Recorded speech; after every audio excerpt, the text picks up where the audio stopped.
Kevin here, top 100 financial advisor and best-selling author. We are here to talk about the stock market. It's Friday. I will keep it short and brief and give you two of the most impactful things that you can do as an investor, whether you're new, whether you're old, and this can really change the game. And it's something that I've seen my millionaire clients do every single time without debate for the most part. So I want to give that to you. Now, we've kind of discussed these in different videos. I wanted to put these together in one video to really show you the power and the impact that this can have for you in your investing strategy.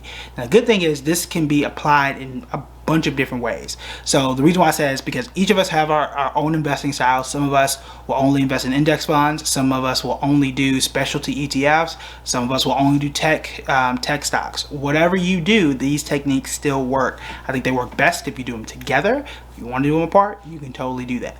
All right, so the first one is dollar cost averaging. The reason why you want to do this is because of NVIDIA. Now, not just NVIDIA, but it's a great example because a lot of us can get into something or look at a stock and say, well, you know, NVIDIA right as of today, and the market just closed like a minute ago, right now I think NVIDIA is like $226 per share. Now we have, some of us have this bias that's called anchoring that just says, oh, it's $226 per share. I will wait until it hits 200. When it comes down to 200, then that's when I'm going to buy it. I'm going to ride it back up. There's no guarantee that it's going to come down, back down rather, to 200. We don't know that. In fact, the stock is up 77% already just in the past year. And this time last year, it was $131 a share. So imagine me looking now, right, last year, August 2020, and saying, oh, well, I'll just wait until it comes down to 125.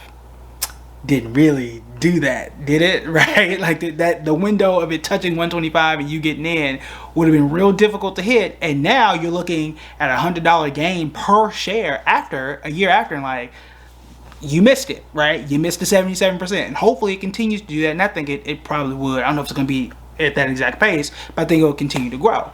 So that's the concern about trying to time the market and get in at the right price. If you are just investing, minding your business, doing this for the long term, you don't really need to be concerned about jumping in at the perfect price or jumping in at the perfect time. That's not the best thing for you to do because you don't know in which direction these prices are going to go. If you're trading and you're saying I'm only going to be in this for 2-3 weeks, maybe a month, then it makes more sense. But that's not where most of us are. Most of us say, look, I want to get something I can park my money in, let me see a good amount of growth, something that I can rely on to a degree, and keep it pushing. I want to get to my financial goals without dying or hitting a speed bump. And this is one of those techniques to help you do that. Because again, if it's $226 now and it's $300, I don't know, 5 months from now, whatever it is, I can keep putting in a regular amount every single week, every 2 weeks, every month, the 1st and 15th, once a month, whatever it is that works for you, and still get yourself in the best positions to succeed. So instead of trying to hope and pray that it comes down to 220 for you to get you some at 226. Get you some next week when it's, I don't know, at 230. Get you some more when it's 235. If it drops down to 225 again, go ahead and get you some then, right? That could actually help improve your returns because you're by default getting the best price without having to guess. I did a video on DCA maybe a month or two ago, and I showed you how it actually improved my returns in some cases. I think we looked at O'Reilly's. It was looked at Adobe, if I'm not mistaken, and I showed you how Adobe was up maybe 5 or 6%, but because I was DCA'ing, I was putting in money every single week, regardless if the stock was up or down or what was going on, I had double-digit returns only because I was consistent. Because the time that you decide to invest, the time that you're looking at it, you do not know. We can assume, we can do research, you can do charting, you can do all that kind of stuff, but you're only using past data. We can only think and assume and reasonably guess that it's going to go up. That is not a guarantee, right? So I don't know. Is at 226 now? I don't know where it's going to go. Now I think, I've done my research, and I think it's going to continue to go up. So it makes more sense for me to definitely invest now. But if I had known, I would have invested everything, right? Everything I could at 131. But there was no guarantee it was going to do that. So instead of me trying to guess, instead of me waiting for it to come down to some magical level that I think it will, why don't I just put in some money now and put in some money next week and in the next 2 weeks on payday, and just be really consistent in doing that instead of trying to game the system and jump ahead of line. This is one of the techniques that we know millionaires use. We just hit a record number of millionaires. I think it's reported by Fidelity in their Fidelity 401k accounts. And the reason why there are so many 401k millionaires and why this is so prevalent all the time is because by default, your 401k is already DCA'd at dollar cost average, because it takes it right out of your paycheck every time you get paid on a regular basis. That's one of the biggest secrets about 401ks that people don't really realize, is that the reason why they're so successful, other than the fact that you should not and cannot touch it very easily, is the fact that every 2 weeks, every month, 1st and 15th, whenever you get paid, it goes right into the account regardless of what the market is doing. That's dollar cost averaging, but most people don't actually realize it. And that is why the 401k has been so successful for so many. So that's number one. Number two, we talked about this week actually, and that is reinvesting your dividends. If your company pays dividends, or if your mutual fund or ETF or your index funds, all fit in the same category, if it pays dividends, you'll want to reinvest those. We did gave you guys a stat on how it could have doubled your returns by simply hitting the button to reinvest those dividends. Most apps do this by default, but I would always call and double check, or check your app. It will say dividend reinvestment plan, or DRIP, DRIP. Kind of like that. But that allows you to just recycle that money, and it just compounds things really at, I guess, 3 levels, right? So imagine you buy a stock at 100, and that's going to continue to grow on its own, right? If you got a good company. So you got it at 100, it's going to grow on its own. And then you start adding $10 a month to it, then you're really starting to compound that wealth. But then, so that's 2, right? You got the stock itself, you got your regular contributions, that DCA, so that's number 1. Then you've got number 3, that dividend. If it pays a dividend, that's going to compound on a 3rd level. So imagine you put in 100, the stock, and the stock grows on its own. And then you're putting in $10 on a regular basis, and that $10 plus that 100 is continuing to grow. Then imagine if you're getting paid, let's say a 1% dividend in this case, which is just $1. So now you have $111 compounding. Then the next month, you're adding 10 onto it. You're adding another 10. Then you get another dividend. And you can see on those 3 levels, it starts to really grow a whole lot faster. And again, we've seen up until about 2018, it can double your returns. Now, that trend still holds true in 2021. That's just the article that we had and the data that we had at the time. The last 3 years hasn't really changed that by so much. And you can go all the way back to the 1950s and show how powerful reinvesting those dividends are.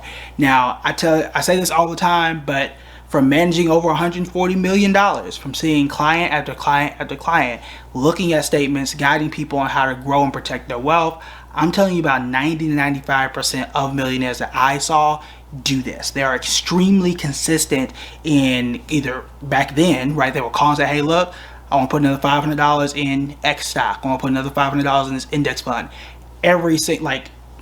It would almost get annoying, but it's like, it's 10 o'clock on Friday. I know Mr. James is going to call. I know what he's going to do. If you don't call, something's wrong, right?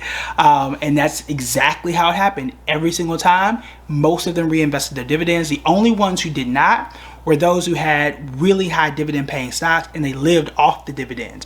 Now, those people had been investing and reinvesting those dividends for years. We're talking really decades, and they were a lot older. And so at that point, at the retirement phase, you can live off those dividends, which is the goal of most people, but you do need a whole lot more money to do that. You can get a whole lot more money by DCA'ing, putting in money regularly, investing in quality stocks and index funds, and reinvesting those dividends. Once you hit that retirement level, whatever level that is for you, 50s, 40s, 30s, 60s, depending on whatever your goals are, then you can decide to say, look, I'm done reinvesting those dividends, it's time to live off of them. But the only way to get to that growth level consistently and safely, or one of the best, most efficient ways, I'll say that, is by dollar cost averaging, reinvesting those dividends. Those 2 secrets can change the game. I would not have invested my first $100,000 without doing that. And once you hit the $100,000 level, which I think is the most important number, that's when you really start to see the snowball just explode out of control. Because if you're investing right now on a Public or Robinhood, and this is your first time investing, let's say you invested your first $10, you get a gain, you made 50 cents. Yeah. That's not like, it's not bad, but it's not the most exciting thing in the world. If it grows 10%, you made $1. Well, do that in $100,000 account. Now you're talking about $1,000 in one day. Do that consistently. Do that for an entire month, or technically, you know, because we don't trade on weekends, but you get the point. Do that an entire month. Now you look at $30,000 growth in a month, right? Imagine if you had $100,000 in something like Nvidia. We talked about Nvidia earlier. It's up 77%. You got $100,000 going at 77%. Now we talking, right? So not that you should put everything in Nvidia, not preaching to the stock. I just know we were just talking about it on public, and we did a video about it yesterday. So you can start to see how that compounding gets there. Now, if you're looking to get to that first $100,000, here are a few things. Number one, link in the bio. I give you an entire plan on how to reach that number. Okay, so buildingred.com/free class. You can do that. But also start with where you are. You're not going to get to 100,000 by not investing now. A lot of people say, well, that's too far off. I don't want to do it. I can never reach that number. Well, you're not going to get close if you don't invest at all. Okay. The second thing is, when I started as a teacher, I wasn't paid all that much. Y'all know how much teachers get paid. I started with $100. That's all I had every month. That's all I had. And I did exactly what I'm telling you now. I was regular, so I dollar cost average. I reinvested those dividends, and as I grew in my career and I switched jobs, I started doing side hustles. I started investing just a little bit more here and there, and that's how I eventually got to that $100,000 mark. It might take you a few years. It's not going to be overnight. That's okay.